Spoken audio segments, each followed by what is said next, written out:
ఒక్కసారిగా పొంగిన వాగులు వంకలు, తెలంగాణలో తెగిన చెరువులు, ఆ వరద నీరంతా విజయవాడ నగరాన్ని ముంచెత్తాయి. కనీసం ముందస్తు సమాచారం లేకపోవడంతో లోతట్టు ప్రాంతాల ప్రజలను ఖాళీ చేయించే సమయం కూడా యంత్రాంగానికి చిక్కలేదు. జలవనరుల శాఖ వరద తీవ్రతను అంచనా వేయడంలో విఫలమైంది. కనీసం పర్యవేక్షణ లేకపోవడమే దీనికి కారణంగా చెబుతున్నారు. బుడమేరు మేజర్ డ్రైన్ ఇంతగా పొంగి ప్రవహించి ముంచెత్తడం చరిత్రలో ఇదే ప్రథమం. 2005లో వరదలు వచ్చినా ఇంత తీవ్రత లేదని స్థానికులు గుర్తు చేస్తున్నారు. దాదాపు 2.75 లక్షల మంది నిర్వస్థితులుగా మారారు. వందల కోట్ల ఆస్తి నష్టం సంభవించింది. పేద మధ్య తరగతి ప్రజలపై ప్రభావం చూపింది. విద్యుత్, తాగునీరు లేక ప్రజలు అల్లాడుతున్నారు. ఈ పరిస్థితికి తెలంగాణ ప్రాంతాల నుంచి వచ్చిన వరద కారణమని విశ్లేషిస్తున్నారు. కష్టంలో ఉన్న వారికి సాయం అందించడానికి ఎప్పుడు ముందుంటారు నటుడు ఎన్టీఆర్. తాజాగా ఆయన మరోసారి తన గొప్ప మనసును చాటుకున్నారు. 2 తెలుగు రాష్ట్రాలకు కలిపి 1 కోటి విరాళంగా ఇచ్చారు.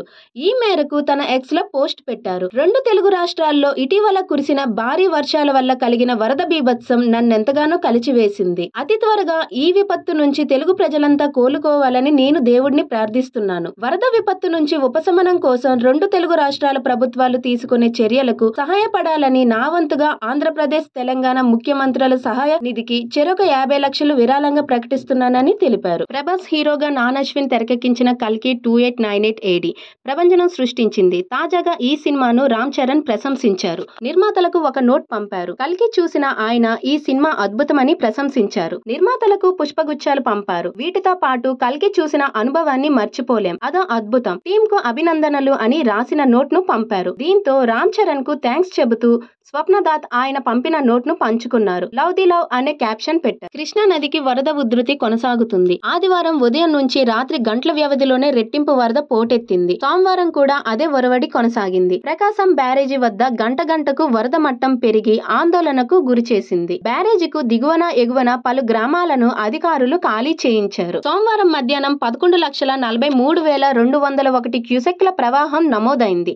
గత 100 ఏళ్లలో ఇది రెండో రికార్డు. 2009లో 11.10 లక్షల క్యూసెక్ల వరద రాగా 1903లో గరిష్టంగా 11.60 లక్షల వరద వచ్చినట్లు రికార్డులు చెబుతున్నాయి. మధ్యాహ్నం తర్వాత వరద నిలకడగా కొనసాగుతుంది.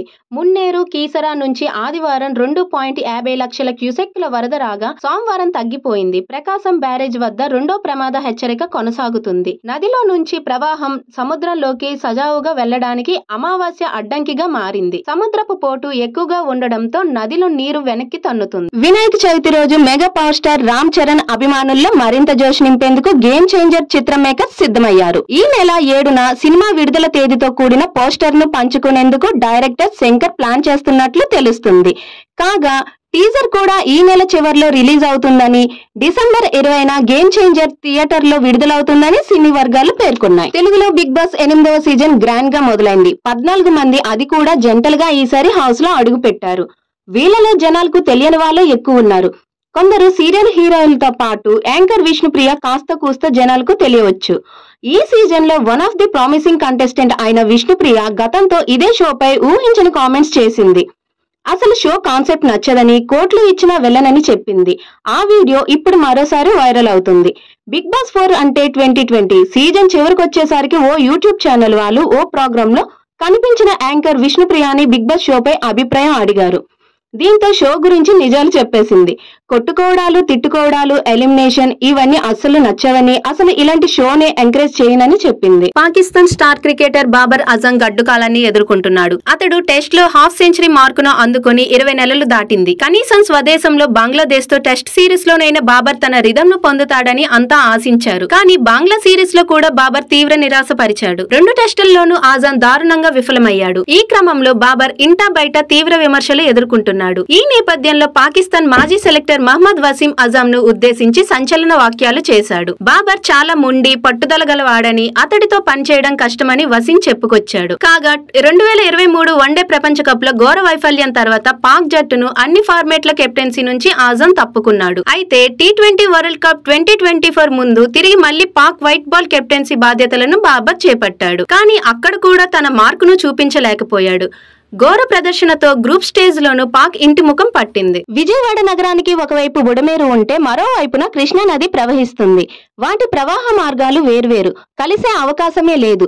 అయినా సరే కారకట్టపై ఉన్న చంద్రబాబు ఇంటిని కాపాడుకునేందుకు బుడమేరుకు నీటిని విడుదల చేశారంటూ మాజీ ముఖ్యమంత్రి జగన్ పేర్కొన్నారు. సింగ్ నగర్ పర్యటన సందర్భంగా సోమవారం మీడియాతో జగన్ మాట్లాడుతూ కారకట్టపై చంద్రబాబు ఇంటిని రక్షించుకునేందుకు విజయవాడలోని ఈ ప్రాంతాన్ని నీటిమయం చేశారు. నేను ప్రతి ప్రశ్న లాజికల్ గా అడుగుతున్నా అని గొప్పగా చెప్పారు. కృష్ణా నదికి గరిష్టంగా 11.43 లక్షల క్యూసెక్కులకు పైగా వరద వచ్చింది. బుడమేరుకు వచ్చిన వరద 35,000 క్యూసెక్కులే. అంటే 35,000 క్యూసెక్కులను ఆపితే కృష్ణా నదికి వచ్చే వరదంతా ఆగిపోతుందా? ఇదేం లాజిక్ జగన్ అని సామాజిక మాధ్యమాల్లో నిలదీస్తున్నారు.